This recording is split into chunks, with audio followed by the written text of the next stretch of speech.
In this video, I want to talk about how me and my wife are planning for our kids' financial future. And it's not just by creating an account, it's by setting them up for financial literacy, setting them up with financial mindset, because it's so much more than just putting money in an account and hoping that they're going to know what to do with it when they get older. So for some context, my name's Chris. I've been an accountant for 10 years. I've got 2 kids, a 3-year-old and a 4-month-old at the time of this recording. So it's never too early to start. We actually had accounts set up for both of our kids before they were born.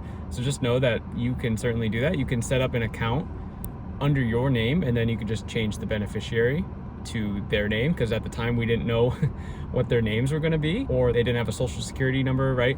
But you can set it up in your name, move it to their name later on. So let's just jump right into the accounts first, because that's like the most obvious. Both of our kids have what is known as a 529 education savings plan. So basically what this is an account that grows tax-free, and then you can withdraw money that is for education purposes only. So you can't take it out for a vacation. It has to be like for college. It has to be for some sort of educational purpose. So this is probably one of the more simple accounts to set up when it comes to saving money for a kid's education. And if you live in the United States, I believe each state has their own plan, and there are benefits to contributing to that state's plan if you live in the state. Sometimes you'll get tax benefits, whatever, but just know that all states are not created equal, and there's actually information out there about how well each of these state funds are doing, or have done in the past, I should say. So while we looked at our state to see if we could contribute to the state's plan, we'd get a little tax break on that. The state that we live in had a bottom 10 growth rate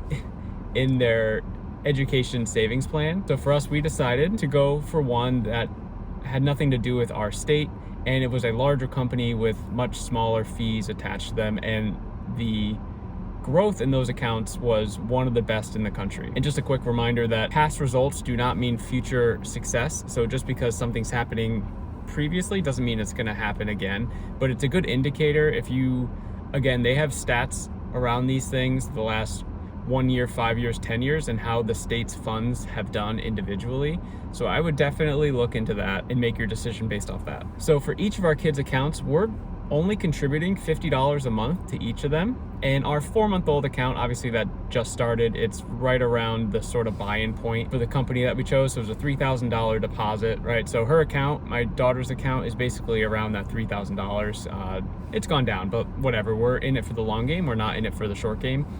Our 3-year-old's account, again, we're just investing $50 a month, and the random birthday money or holiday money that he's received, and it's at $13,000, and he's 3 years old, right? So we had the $3,000 initial investment, and then every month since he's been born, which has been about 40 months, we've invested $50, and again, random birthday money, but it's at $13,000. So it doesn't take that much. And just for clarification, not all accounts require a large down payment or deposit into the account. You can start with any amount of money.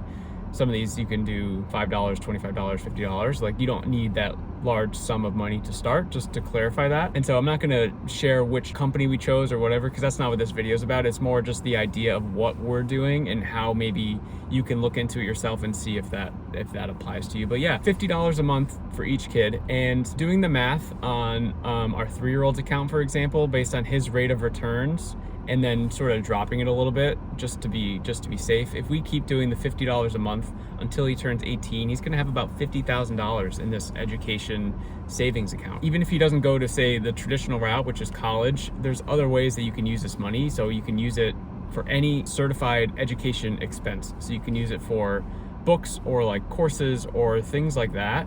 So it doesn't have to be, you know, if he doesn't go to college, then we're screwed. He can use it for any sort of education expense. But $50,000 is a lot of money. And I know people pay $20,000, $30,000, $40,000 a year to go to traditional college.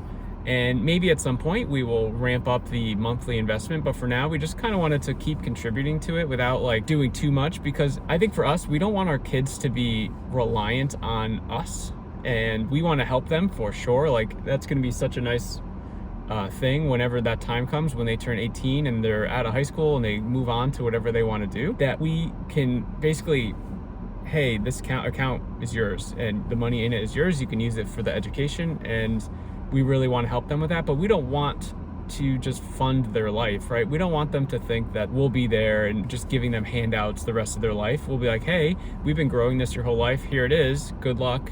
And hopefully everything we've taught you is going to be helpful. That's the goal as being a parent. So there's other things that we've actually been trying. We've been doing a lot of research on like what kind of things help kids with their financial mindset. And one thing that we've been doing with our toddler, for example, is we've been trying to teach him delayed gratification in sort of a fun way for him. Obviously, he doesn't know what delayed gratification is, and we're not trying to like define it for him. But for an example, let's say that he really likes this one snack, right? Let's say, I don't know, something that he had randomly. He had like a gummy bear recently, okay? He really likes those. We're trying to teach him, hey, okay, you said you wanted a gummy bear. I will give you a gummy bear now, or if you wait for an extended period of time, I can get you 2 gummy bears.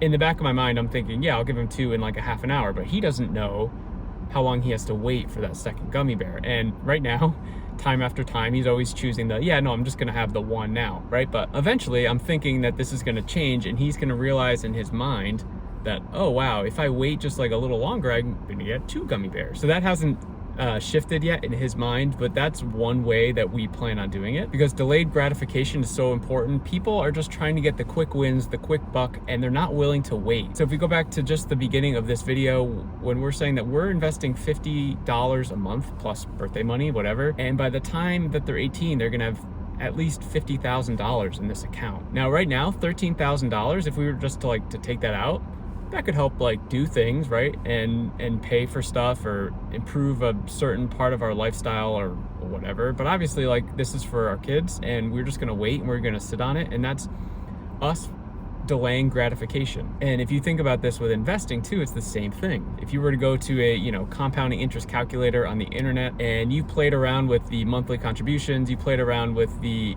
years that you're going to be investing, right? So if you do $100 a month at 10 years and then look at 20 and 30, the amount of growth that you make over those next 10 and 20 years is significant. And that's why we wait. The returns are on the other side of waiting, and delayed gratification is one of the most important things. So that's something that we're going to keep focusing on.